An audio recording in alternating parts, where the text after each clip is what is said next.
Welcome! In front of me I have Xiaomi Mi 11i, and today I will show you how we can connect AirPods Pro to this smartphone.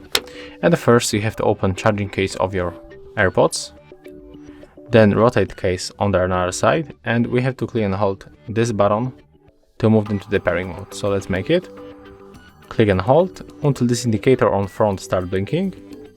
Right now we can release that key, keep that case open, move to the boot settings on your Mi 11i, enable Bluetooth by tapping on the switcher.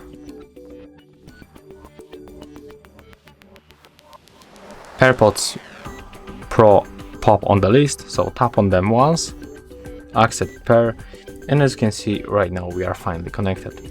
If you find this video helpful, remember to leave a like, comment and subscribe to our channel.